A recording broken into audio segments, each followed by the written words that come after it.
Je connais, moi, le nom des responsables de ce que nous appelons des putschs. Je connais le nom de ceux qui tirent les ficelles, ceux qui ont manœuvré les vieux fascistes concepteurs des putschs, mais aussi les néo-fascistes, auteurs des premiers massacres. Et enfin, les inconnus responsables des massacres les plus récents.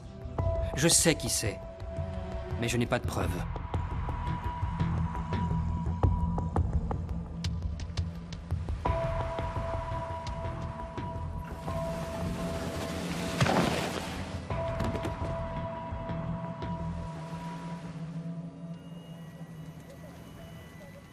Le 2 novembre 1975 au matin, une femme du nom de Maria Teresa Lollobrigida retrouve le corps inanimé d'un homme sur un terrain vague d'Ostie, près de Rome.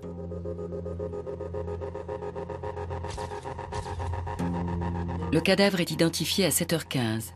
Il s'agit du poète, écrivain et cinéaste italien Pier Paolo Pasolini.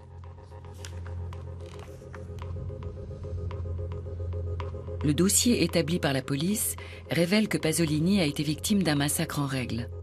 Son corps est constellé de plaies, il a 10 côtes brisées, le sternum fracassé, le foie déchiré, de méchantes ecchymoses sur les testicules, le visage et la mâchoire défoncés.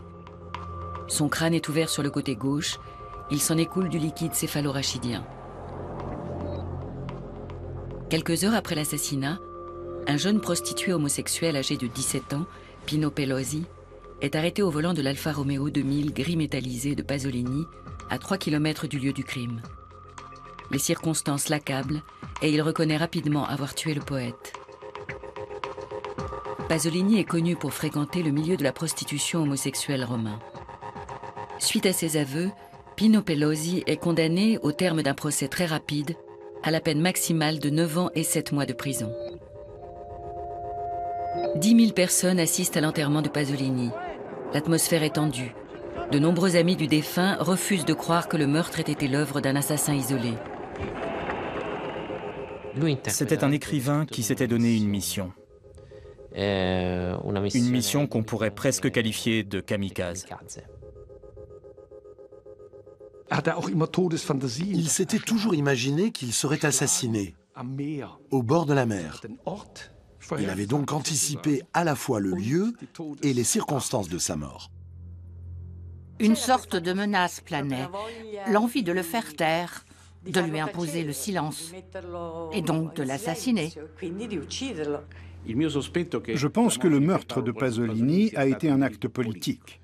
« 30 ans plus tard, en 2005, Pino Pelosi revient sur ses aveux lors d'une apparition à la télévision italienne.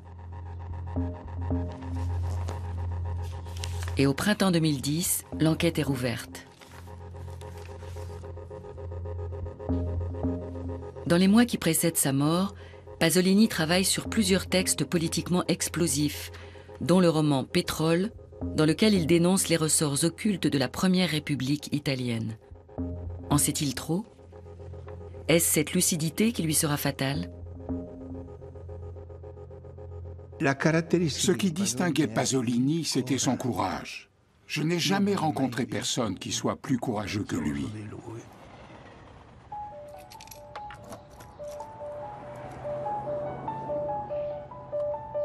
Il faut être diablement fort pour aimer la solitude. Il faut de bonnes jambes et une résistance hors du commun. Pas question d'être sujet au rhume, à la grippe ou aux maux de gorge. Pas plus qu'il ne faut craindre d'être détroussé ou assassiné. Si l'on doit marcher pendant toute une après-midi ou même toute une soirée, il faut savoir le faire sans même y penser. Des amis du poète affirment que le 1er novembre 1975, il se promenait seul en ville, comme il le faisait souvent. Mais après, difficile d'y voir clair après tant d'années, d'autant que le dossier monté par la police, tout comme celui de l'instruction judiciaire, comporte d'étonnantes lacunes. Ce qui est sûr, c'est que Pino Pelosi était bel et bien avec Pasolini la nuit du meurtre. Pelosi avait le physique type des jeunes des faubourgs populaires. Sa beauté était la beauté du peuple. Il semblait appartenir à une espèce disparue.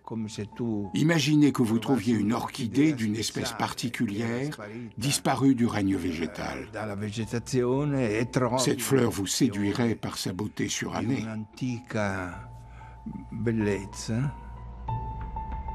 Lors de son arrestation, Pino Pelosi déclare que ce soir-là, à 22h30, Pasolini est venu sur la Piazza Cinquecento avec son Alfa Romeo et lui a demandé s'il voulait faire un tour avec lui, en lui promettant de lui offrir quelque chose.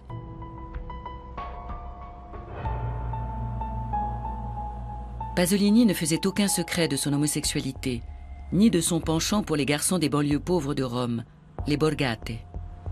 Il était fasciné par ces petites frappes qui vivaient de débrouille et de prostitution, comme Giuseppe Pelosi, que l'on surnommait Pino la Rana, Pino la grenouille, à cause de son sourire roublard. Il faisait ça pour l'argent, mais aussi au bout d'un moment par amitié. Parce que Pasolini développait de vraies amitiés avec ces garçons. Il jouait au foot avec eux et allait les voir pour tout un tas de raisons autres que sexuelles. Pour lui, c'était un moyen de fréquenter un autre monde, un monde terriblement important à ses yeux, et très riche. Pasolini meurt quelques heures après avoir embarqué Pino Pelosi dans son Alfa Romeo.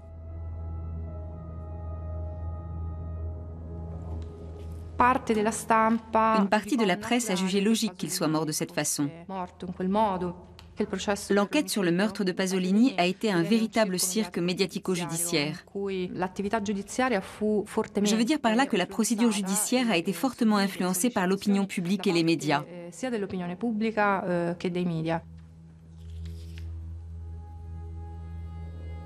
La presse ressort notamment une affaire de détournement de mineurs qui remonte à 1949.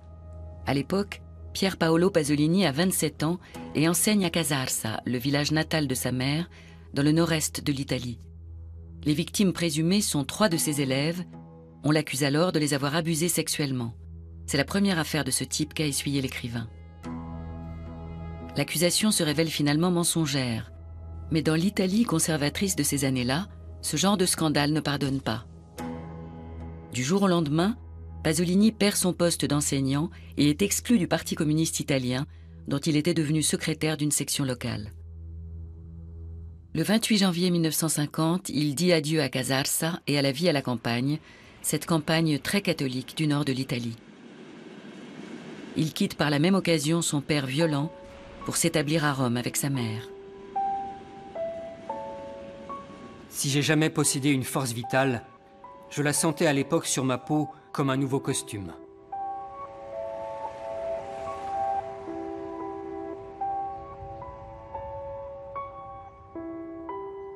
À Rome, Pasolini vit d'abord avec sa mère dans des conditions très modestes, en périphérie de la ville, près des borgate, ces faubourgs peuplés de milliers d'habitants vivant dans des conditions primitives. Ce sont pour la plupart des gens qui ont fui les campagnes du sud de l'Italie pour tenter leur chance dans la capitale. Mais contrairement aux villes du nord du pays, Rome n'est pas une ville industrielle. Les emplois y sont rares et mal payés, et la vie des borgatari est une lutte constante pour la survie. Des photos montrent Pasolini en train de jouer au foot sur un terrain vague avec des garçons des banlieues. Il sort danser avec eux, il va à la plage avec eux et fait des virées nocturnes à travers la ville en leur compagnie. Dans ses poèmes, il exprime sa fascination pour la simplicité, la naïveté et le franc-parler de ces garçons, autant de qualités qui les distinguent fondamentalement du milieu petit bourgeois dont lui-même est issu. C'est de cette confrontation avec le monde suburbain que naissent les premiers romans de Pasolini dans les années 50. Il a énormément appris de ces jeunes. Ses premiers romans sont écrits en argot romain, un argot qu'il s'est donné du mal à apprendre. Il se baladait avec son carnet et leur demandait de lui expliquer telle ou telle expression et comment on disait ceci ou cela, et ça a donné naissance à des romans. À Rome, Pasolini accède à la notoriété avec son roman Ragazzi di vita, en français Les Ragazzi, dans lequel il dresse un portrait très réaliste de ces garçons de mauvaise vie qui peuplent les faubourgs populaires de Rome. Le roman a fait scandale pour un tas de raisons. D'ailleurs, quoi qu'il dise ou qu'il fasse, Pasolini, l'intellectuel, divisait l'opinion. Ce qui a choqué pas mal de gens à l'époque, c'est qu'il utilisait un langage argotique, des expressions vulgaires, des gros mots. Résultat, il a été accusé d'obscénité. Le vrai scandale, c'était la réalité, car c'est la réalité qu'il décrivait. Pour lui, il ne s'agissait pas de glorifier les pauvres, mais plutôt de faire état d'un constat, à savoir qu'il y a dans la pauvreté une certaine authenticité. Une authenticité que les gens perdent à mesure qu'ils s'enrichissent et se civilisent.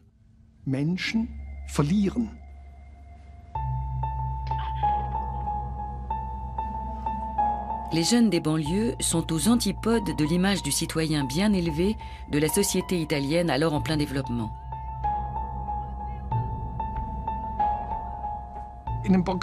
Pour les jeunes des Borgate, la violence était partout.